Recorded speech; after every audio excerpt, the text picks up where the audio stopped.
What's up, guys? How y'all doing? Today, I'm going to tell you about some of the craziest miracles that I've seen during my life, and also about some of the most surprising answers to prayer that I've personally experienced. But before I begin, if you are genuinely skeptical that miracles are even able to happen, go check out my recent video where I rebut some of the common arguments against miracles. Also, while I do think that miracles are able to happen, I also think it's wise to be generally skeptical of miracles unless you have good reasons for thinking that they are authentic. And because of that, I'm going to give some of the possible ways that the miracle stories that I'm going to tell you about could maybe not be a miracle. I'm going to give you all of the information and you can kind of decide for yourself whether or not you think they are miracles. But some of these I think are pretty convincing. They convinced me, and I'm generally skeptical, and I think that some of them should be convincing to you as well. First, I want to tell you about a few miracles that happened to me when I visited Haiti in 2010 after the earthquakes there. I was 13, almost 14 years old, and this was my first time going on a missions trip, and I saw some things there that really reminded me of the types of things that we commonly see happening in the New Testament. One of the things that I saw was a crazy voodoo demon possession type thing, but I'm going to tell you about that in a video coming out soon, so if you aren't subscribed, be sure to subscribe so that you can see that video when it comes out. The first crazy miracle that I saw when I was in Haiti was when we were going from village to village showing the Jesus film. Before we had gone to any of the villages, we decided to pray about which village we should go to first to show the Jesus film. One of the local pastors there, named Pastor Charte, told us that he felt God leading us to go to this one specific village. So we drove out to that village to tell them that we would be showing them the Jesus film soon. When we told them that, the pastor's wife in that village told us that 3 weeks prior, she had had a dream that missionaries would come to the village with sound equipment and spread the gospel. The reason this was crazy is because she had had the dream before we even knew that we were going to go to that village. Subsequently, we did have trouble finding sound equipment for showing the Jesus film, and some of the missionaries on our team started doubting that we would be able to get the sound equipment. But I reminded them of the lady's dream and told them that surely we would get the sound equipment since the missionaries in her dream had the sound equipment. And sure enough, we were able to secure the sound equipment to show the Jesus film in that village. One of the most shocking things about this miracle is that the woman had told the dream to her entire church prior to our visit. After the woman had the dream, she told her entire church that missionaries would be coming with sound equipment. And all of this happened before we even knew that we were going to come and share the gospel there. We know that she wasn't just making up the fact that she had the dream because she had already told her entire village missionaries would come based on her dream. So this clearly seemed like a prophetic dream that she had about us coming and sharing the gospel. Now, if I were trying to be skeptical and think of a way that maybe this wasn't actually a supernatural event, I would maybe say that the pastor, Pastor Charte, who told us that he felt led to go to that specific village, maybe he had heard that woman's dream at that village, and maybe that's why he said that he felt led for us to go share the gospel at that village. Pastor Charte was the head pastor of 16 churches in the local area, so it could be possible that he heard the woman tell her dream in that church and then led us to go to that specific church because of her dream. But since I do believe miracles happen, I tend to think that it really was a miraculous dream. But if you're trying to be skeptical, this is one way that you could try to maybe say that it wasn't actually miraculous. The next crazy thing that happened to us when we were in Haiti is we went into the hospital and started laying our hands on people and praying for them. A lot of the people that we prayed for said they felt better after we prayed for them, but I was kind of skeptical.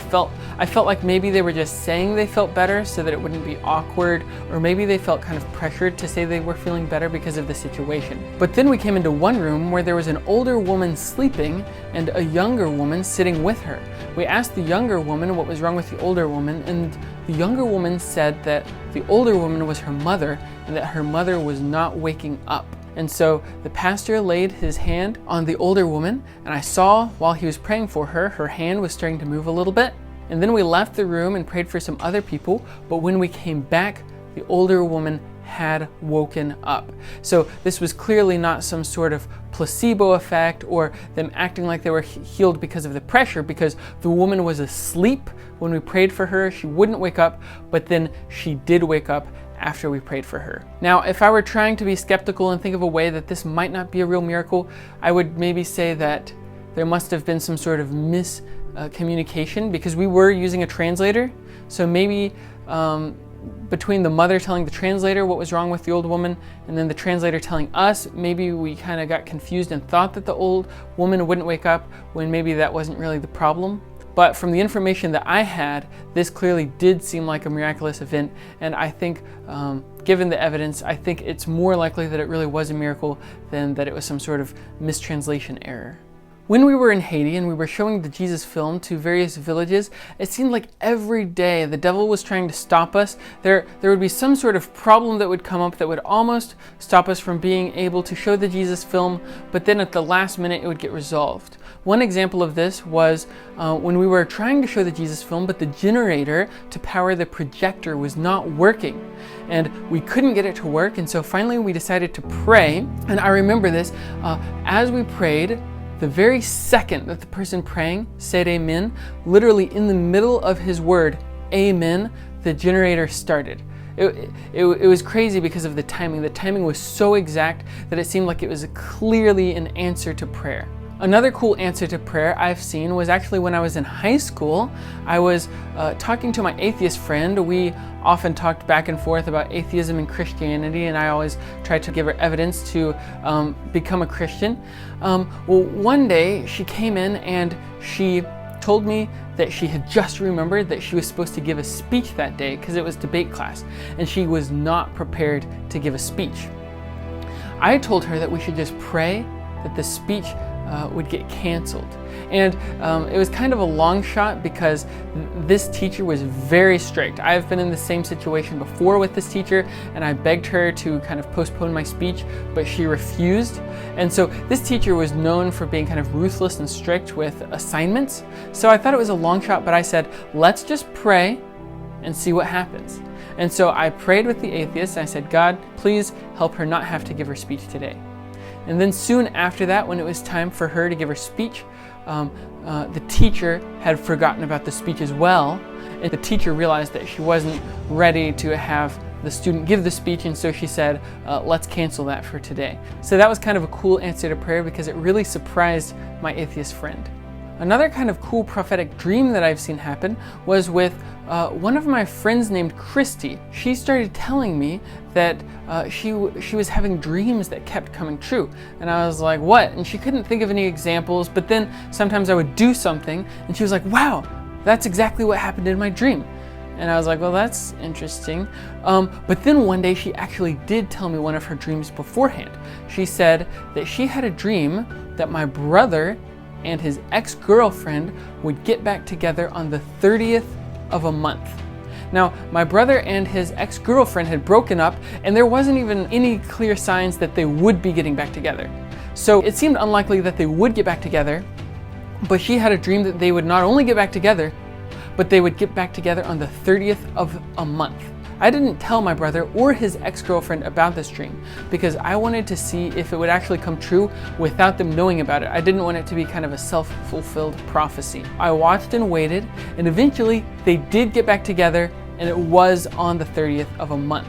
Now, if you're doing basic math and you say, okay, well, maybe there was a 50% chance that they would get back together at all, and then from there was a 1 in 30 chance that it would be on the right day of the month. This ends up being a 1 in 60 chance that the dream would come true, which I know doesn't sound like that unbelievable odds, but given the fact that she said that she continued to have dreams that were coming true, and she told me this beforehand, and the fact that she even had a dream about this, since I believe that miracles are possible, I tend to think that this really was a prophetic dream. Another interesting time that I saw a kind of crazy answer to prayer was one day when I was working with my brother outside, and he had this terrible headache, and then all of a sudden I felt the Lord kind of prompt me to pray for his headache. The Lord had been teaching me about kind of stepping out boldly and praying for people, so I decided to just see what would happen if I would pray for his headache. So I said to him, well, I guess I better pray for you. So I put my hand on him and prayed for him. I didn't know what would happen, but when I was done praying, he said, well, my headache's gone. And I said, really? When exactly during the prayer did it go away? And he said, the second I put my hand on him, his headache just disappeared.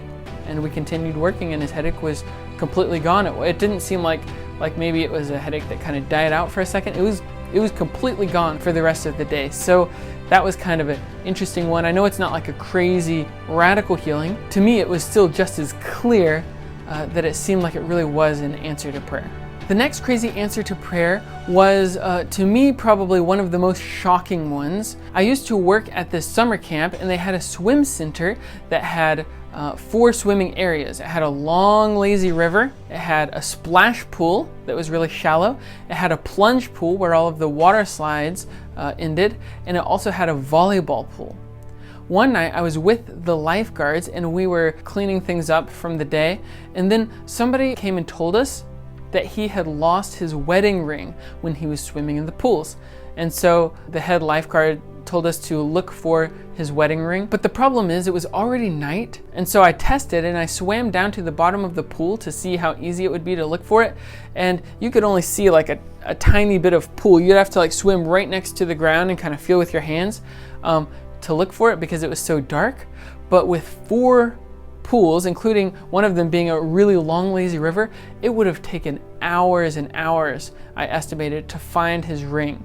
I thought there is no way we're gonna find his ring tonight. So I happened to be at one of my really spiritual highs during this summer camp. I was praying a lot, reading the Bible a lot, having a lot of devotions. And during this season, my prayers seemed like they had a really high success rate. So I prayed and I asked God that he would help me find the ring quickly. And then I jumped into the pool and literally the very first thing that my finger bumped was his ring.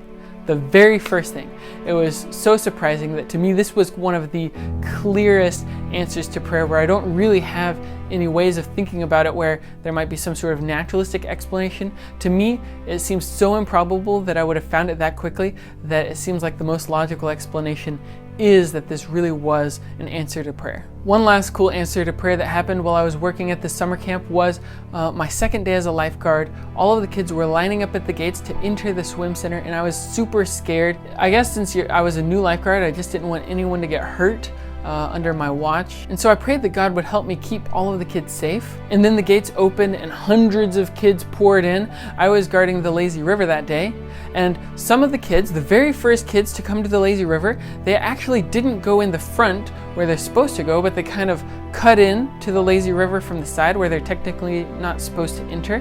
But a couple kids hopped in, and the very first thing they saw when they hopped into the lazy river was a poisonous snake. And so I quickly told them to get out of the pool, and then I radioed in for the other lifeguards to come, and they got a net and we got the snake out of the lazy river. But the crazy thing is, if those kids hadn't hopped in the middle of the lazy river where they weren't supposed to, if they had come in the front, then hundreds more kids would have come into the lazy river, and by the time anyone saw the snake, there would already be hundreds of kids in the lazy river, and easily someone could have been bitten by it. So the fact that the first kids to get into the lazy river found the poisonous snake, it seemed like it really was an answer to my prayer that God would help me keep the kids safe. These are some of the coolest miracles and answers to prayer that I've seen in my life. Comment down below some of the cool miracles that you've seen in your life. And if you haven't done so already, please like and subscribe to help this channel grow so that I can get my arguments for Christianity and my evidence out to the people who really need it. Thank you so much.